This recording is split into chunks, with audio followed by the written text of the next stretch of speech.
네, 오늘 우리가 함께 나눌 본문은 이 베드로가 예수님을 3번 부인하고 나서 이제 그 다음에 이어지는 장면인데요.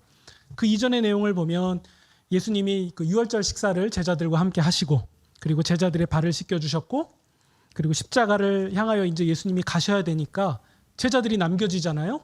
그래서 제자들에게 이제 고별 설교의 말씀을 하시고, 그리고 이제 마지막 기도를 드리신 후에, 그게 17장의 내용이죠. 제가 사랑니를 빼서 발음이 조금 이상합니다. 네, 양해해 주시기 바랍니다. 보라고 같이 꿰매놔가지고 발음이 너무 힘듭니다. 네, 17장에서 발음이 잘 되죠? 17장에서 네, 그 대제사장의 기도라고 불리는 마지막 기도를 하시고, 예수님은 이제 예수님을 잡으러 온 자들에게 내가 그다 라는 말씀을 하시면서 이제 곁에 있는 제자들은 안전하게 물러갈 수 있도록 예수님이 말씀하십니다. 그리고 예수님은 결박당하시고 또 대제사장 안나스에게 그 신문을 당하시죠. 그리고서 다른 제사장인 이제 가야바에게 또 예수님이 보내져서 신문을 당하시는데, 여러분 원래 대제사장은 한 명이에요. 한 명인데 그 이스라엘이 로마의 지배를 받으면서 이제 로마가 자기의 권력을 가지고 그 나라의 이제 최고 권력인 대제사장을 자기 마음대로 이제 갈아치우게 돼요. 그러니까 기존에 안나스라는 제사장이 있었는데 자기 입맛에 맞는 사람을 이제 로마가 세우려고 하니까 폐위시켜버리고 새로운 대제사장을 뽑습니다. 또 공교롭게도 이 안나스의 그 사위가 뽑히게 되는데요. 그러면서 이 정통성에 있어서 문제가 좀 생긴 거죠. 그러면서 동시에 현실적으로는 대제사장이 2명이 생겨버린 거예요.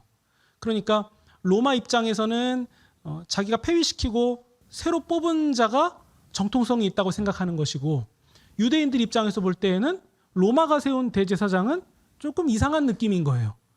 네, 근데 현실은 부인할 수가 없으니까 성경에 대제사장들이라는 표현이 그때부터 등장하기 시작해요. 원래는 대제사장 한 명이죠. 그러니까 안나스에게 신문을 받고 이어서 가야바에게도 신문을 받는 이제 이상한 상황이 펼쳐진 겁니다. 근데 이 재판을 가만히 보면요, 일단 재판이 밤에 이루어진 것, 이것은 시간적으로 이제 불법한 재판이 된 거고요.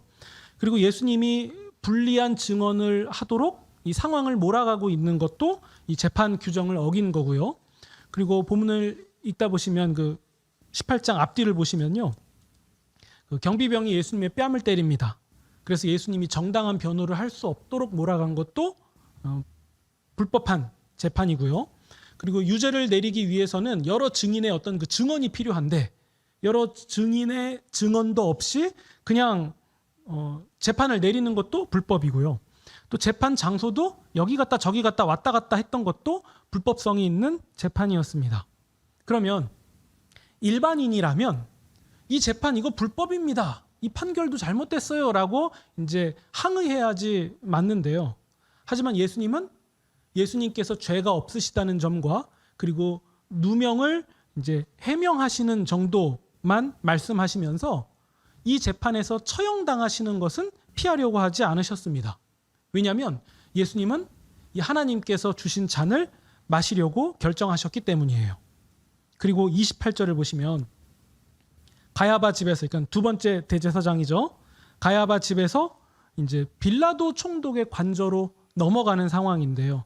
재밌는 것은 그 빌라도 총독의 관저에 예수님을 끌고 간 사람들은 막상 그 관저 안으로 들어가지 않아요. 왜냐하면요, 당시 유월절 기간이었는데 이방인의 집에 잘못 들어갔다가 이방인하고 접촉이라도 발생하면 뭐 몸이라도 닿거나 뭐 약간 그들이 정한 율법에 부정한 일이 생기면 이 유월절 그 잔치에 참여를 못하니까, 식사 만찬에 참여를 못하니까, 그래서 그것을 피하려고 자신들은 들어가지 않고 예수님만 그 관저에 들여보냅니다. 그러면서 빌라도는 이 재판을 해야 되니까 이 관저 안에 들어오지 못하는 사람들이 밖에 있으니까 안에 왔다가 밖에 나갔다가 안에 들어갔다가 밖에 나갔다가 이것을 반복하면서 이 재판을 하게 되는 이상한 상황이 지금 펼쳐지고 있는 거예요. 그때 빌라도가 밖으로 나가서 물어봐요. 이 예수를 무슨 죄로 고발한 것이냐? 그랬더니 유대인들이 이렇게 말해요. 행악자가 아니면 우리가 당신에게 데려왔겠습니까? 네. 그러니까 구체적인 어떤 죄목을 말하기보다도 그냥 행악자라고 뭉뚱그려서 말하는데요. 이때 빌라도가 이렇게 말합니다. 아니 너희 법대로 처리하면 되지 않냐? 너희 법대로 해라. 그러자 유대인들이 이렇게 말합니다. 우리는 사람을 사형에 처할 권한이 없는 거 알고 있지 않습니까? 우리가 로마의 지배를 받고 있기 때문에 사형을 언도할 권한이 우리에게 없습니다. 이렇게 얘기했는데요. 사실 이 말은 반은 맞고 반은 틀렸습니다. 우리가 그 요한복음 8장의 가늠한 여인 사건을 보면요. 그 예수님께 데리고 와서 뭐라고 얘기하냐면 돌로 치자는 얘기를 하잖아요. 우리의 법대로면 돌로 쳐야 됩니다. 어떻게 할까요? 네. 그러니까 돌로 쳐서 죽이는 것이 물론 합법이진 않았지만 암암리에 이런 일들이 있었던 걸로 보여집니다. 그리고 사도행전으로 넘어가면 이 스데반 집사가 돌에 맞아서 죽게 되잖아요. 그러니까 사실상 사형을 한 거거든요.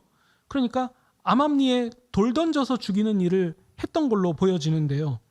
근데 이들은 예수님에게는 그렇게 할 수가 없었어요. 왜냐하면 혹시라도 예수님이 돌에 맞아서 사망하게 되시면 이거 우리 과거에 구약 성경에서 봤던 선지자의 모습이 아니냐라고 혹시라도 누군가가 오해한다던가 이런 불상사를 다 막으려고 하는 부분이 있었고요. 또 하나는 우리 19장 6절에 보시면 이 대제사장들과 아랫사람들이 예수님을 십자가에 못 박으라고 소리 지르거든요. 이것은 어떤 의미가 있냐면 이 신명기 말씀에 의하면 나무에 달려서 죽음을 맞이한 자는 하나님께 저주를 받은 자다라는 말씀 때문에 예수님을 십자가에 달아서 누가 봐도 예수님은 하나님께 저주받아 죽은 걸로 보여지기를 원하는 그들의 속내가 그 가운데 있었기 때문이에요. 근데 그렇게 하려면은 자신들은 못하고 이 로마의 힘을 빌려야 되거든요. 그래서 빌라도에게 가서 빌라도가 사형 선고를 내려주기를 간절히 바랬던 거예요. 근데 이 일은 예수님 편에서 그리고 예수님의 제자들에게는 낯선 말은 아니었어요. 왜냐하면 예수님은 그 요한복음 3장에서 니고데모와 대화하실 때에도 예수님이 이런 말씀하시거든요. 내가 그 광야에서 노뱀이 들린 것처럼 인자도 들려야 한다. 이런 말씀을 하셨고 또 중간중간 8장에서도 또 여러 군데에서 예수님께서 들려야 하시는 사건을 항상 말씀하셨습니다. 내가 들려야 너희에게 영생이 임한다는 말씀을 하셨거든요. 그러니까 예수님은 다 알고 계신 일이었고 예수님은 그렇게 되실 걸 알고 있었고 그러니까 하나님께서 정하신 길은 십자가의 길인데 대제사장과 그 무리들은 하나님이 정하신 길인지도 모르고 자기들이 계략을 꾸며서 이 일을 진행한다고 생각했던 거예요. 이때 빌라도는요. 소문을 들었어요. 자기가 관할하는 지역에 예수라는 한 사람이 있는데 신기한 일도 행하고 추종하는 자들도 더러 있더라. 그러니까 이 사람이 혹시라도 밀란을 일으키는 게 아닐까? 이런 염려도 좀 했을 것 같고요. 아무튼 예수님에 관한 소문을 들었는데요. 그래서 빌라도는 이런 질문을 던지는 것 같아요. 33절 보시면요. 너가 유대인의 왕이냐? 처음 질문하는 내용이 너가 유대인의 왕이냐? 라는 얘기예요. 그러니까 빌라도는 아마 이 점이 궁금했던 것 같아요. 스스로 유대인의 왕이라고 생각하냐? 그리고 37절에 보시면 또 질문해요. 그러면 네가 왕이 아니냐? 그러니까 빌라도에게 가장 궁금한 점은 예수님이 유대인의 왕이라고 생각하는지 예수님 스스로 그렇게 여기는지 이 점이거든요. 근데 빌라도는 왜 예수님이 왕인지 아닌지가 중요했냐면 추정컨대 아마 이 점이었을 거예요. 자기가 지역을 관할하고 있어요. 로마 정권의 어떤 권한을 받아서 자기가 다스리는 지역이 있는데 여기서 예수라는 자가 스스로 왕을 자처하면서 밀란을 일으킨다거나 어떤 폭동을 일으킨다거나 아니면 무력 충돌을 일으키는 이런 일들을 발생하게 되면 빌라도 입장에서는 관할 지역을 관리 잘 못한 거잖아요. 그러면 로마 정권에 의해서 자기는 좌천되거나 어떤 징벌을 받겠죠. 그러니까 빌라도는 이 점이 제일 걱정되는 거예요. 내 자리가 안전해야 돼. 그러니까 조용해야 돼. 그런데 이 관점에서 보면 사람들이 예수님을 데리고 와서 재판해달라고 사형 내려달라고 막 그 어떤 밀란이 어떤 소요가 일어나는 것처럼 보이니까 빌라도는 이 상황도 불편한 거예요. 나중에 이 밤에 이렇게 시끄럽게 한 얘기가 상부에 보고되면은 야, 나 이거 인사 실적에 문제 생기겠다. 이런 마음이 들었을 겁니다. 그러니까 빌라도는 물어보는 거죠. 왕이냐? 너가 왕이냐? 그러자 예수님의 대답은 36절 보시면요. 예수님께서 이렇게 말씀하십니다. 내 나라는 이 세상에 속한 것이 아니다. 그리고 37절 보시면 예수님이 왕이신 것은 진리를 증언하기 위해서 오셨고 태어나셨다. 나는 그런 왕이다. 라는 말씀을 하세요. 어쨌든 빌라도가 나오지 않았으면 싶었던 왕이라는 말이 예수님의 입에서 나온 거거든요. 그러자 빌라도가 예수님의 대답을 듣고서는 이렇게 질문합니다. 38절에 나오죠. 진리가 무엇이냐? 그럼 진리가 뭐냐? 진리의 왕으로 왔다면, 진리를 위하여 태어났다면 진리가 뭐냐? 라고 물어봐요. 정말 빌라도가 궁금해서 물어본 걸 수도 있고요. 아니면 어떤 그 비아냥의 조소로 말한 걸 수도 있어요. 아, 진리가 뭔데? 진리가 밥 먹여주냐? 이렇게 말하는 걸 수도 있거든요. 그러니까 이 빌라도 입장에서 볼 때는 그게 그렇게 중요한가? 아니, 나는 권세와 권력이 있는 자인데 지금 이 자리에 왔으면, 아, 빌라도요, 제가 지금 정신 차려보니까 지금 오해가 있는 것 같아요. 제가 좀 잘못했습니다. 제가 어떻게 좀 이렇게 잘 피할 수 있는 길이 없겠습니까? 이렇게 얘기한다면 빌라도가, 그래, 내가 볼 때 아무리 신문을 해도 넌 죄가 없는 것 같아. 가. 이렇게 할 권한이 나한테 있는데 왜 이걸 안 하지? 빌라도는 이게 이상한 거예요. 왜 나한테 살려달라고 아니면 뭐 이렇게 잘 좀 해달라고 말을 안 하지? 빌라도는 이 점이 이상했죠. 그러니까 묻는 거예요. 진리가 뭔데? 아니, 나한테 살려달라고도 말 못하는, 아니, 말 안 하는 그 진리가 뭔데? 그러자 37절에 예수님이 이 진리를 증언하기 위해 태어났고 진리를 증언하기 위해서 이 세상에 왔다고 하신 이 말씀은 대제사장들도 몰랐고 종교 지도자들도 몰랐고 그리고 정치 지도자인 빌라도도 몰랐습니다. 그럼 이 진리는 누가 알고 있습니까, 여러분? 이 진리는 누가 알죠?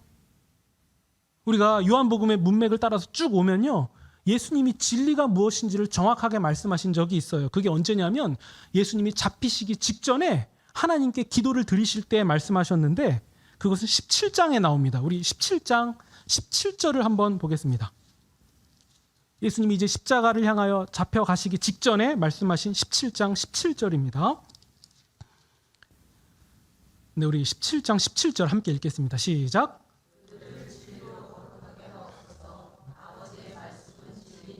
네, 예수님이 직전에 말씀하셨어요. 빌라도는 모르지만 예수님의 제자들은 이 말씀을 들었어요.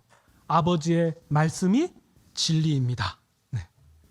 제자 빌립이 이전에 이런 얘기를 했어요. 예수님, 우리에게 아버지를 좀 보여주십시오. 그러자 예수님이 나를 본 자는 아버지를 본 것이다 라고 말씀하시면서 예수님께서 하시는 말씀은 예수님의 뜻을 말씀하시는 게 아니라 예수님 안에 계신 하나님께서 하시는 말씀을 예수님이 말씀하시는 것이다. 그러니까 예수님의 말씀은 곧 하나님의 말씀이고 예수님을 본 자는 곧 하나님을 본 것이다 라고 말씀하셨거든요. 그러면 진리는 무엇입니까? 우리 요한복음 1장에 이런 말씀이 있습니다. 말씀이 육신이 되어 우리 가운데 거하심에 우리가 그의 영광을 보니 아버지의 독생자의 영광이요 은혜와 진리가 충만하더라. 그러면 그 아버지의 말씀이란 구체적으로 무엇입니까? 예수님인 거예요. 육신으로 오신 예수님이 곧 진리라는 거죠.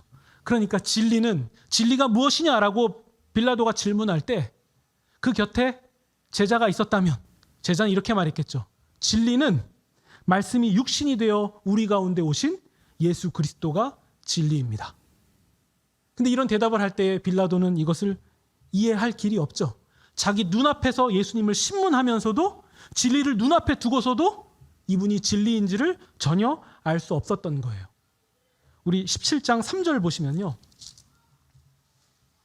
3절 함께 읽겠습니다. 17장 3절입니다. 시작.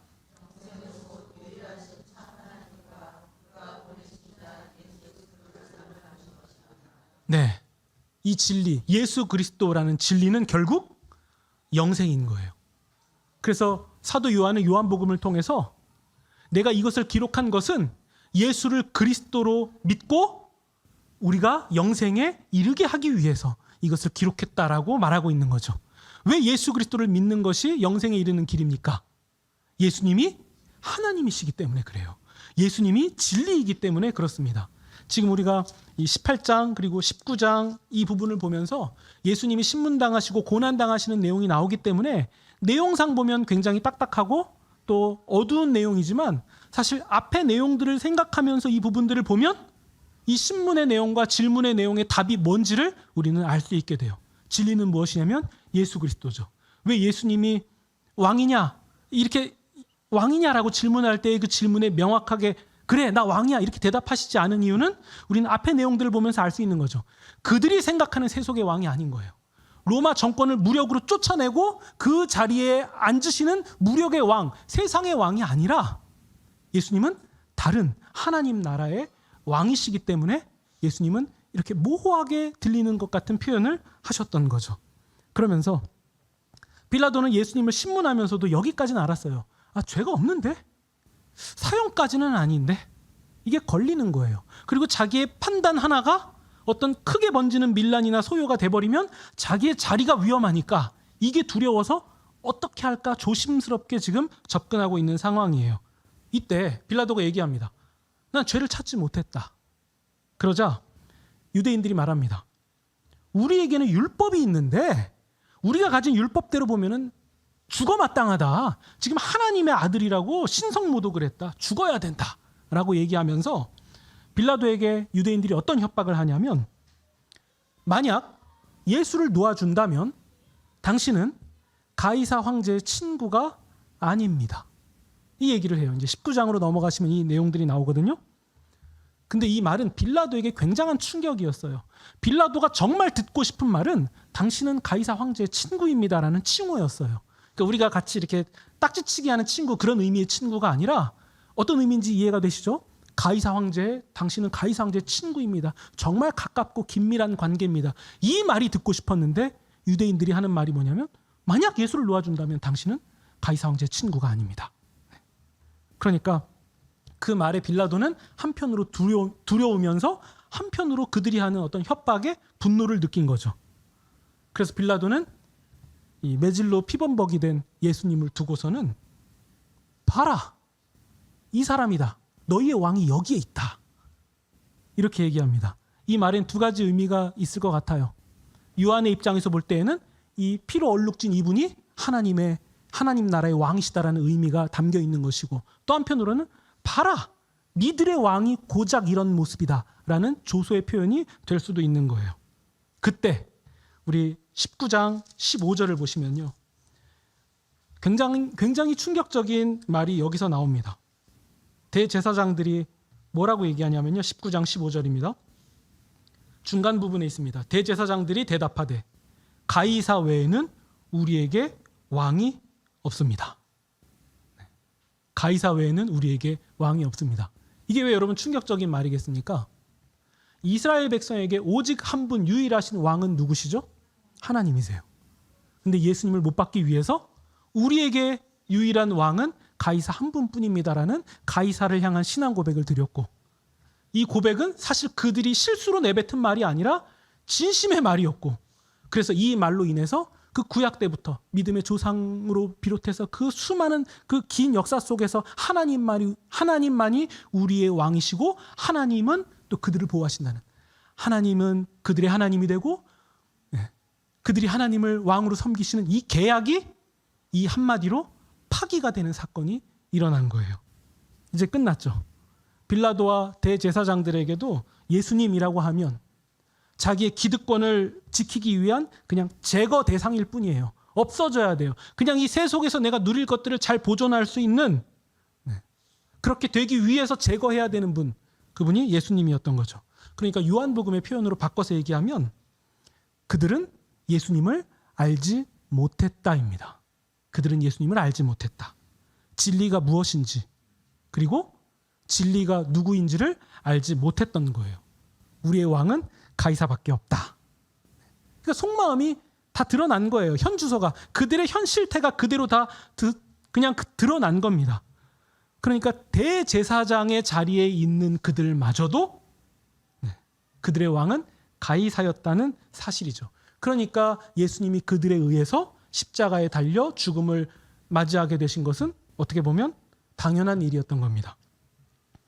그들은 율법을 지키는 자였어요.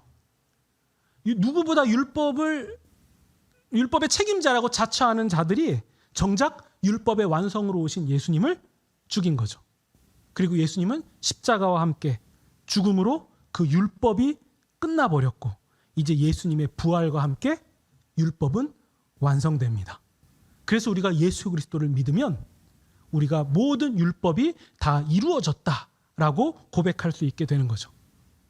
빌라도는 가이사의 친구라는 말이 듣고 싶어서 예수님을 죽인 거고, 반대로 예수님은요, 서로 사랑하라라는 새 계명을 주시면서 이런 말씀을 하세요. 예수님의 말씀대로 행하는 우리가 예수님의 친구다. 네. 우리 볼까요? 15장 14절에 있습니다. 요한복음 15장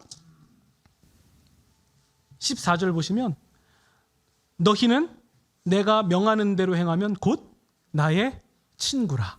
그러니까 이 19장에서 당신 그러면 가이사의 친구가 아니라고 이렇게 말할 때 요한복음을 순서대로 쭉 읽어갔던 자들은, 그리고 예수님의 말씀을 잘 들어왔던 자들은 생각난 거예요.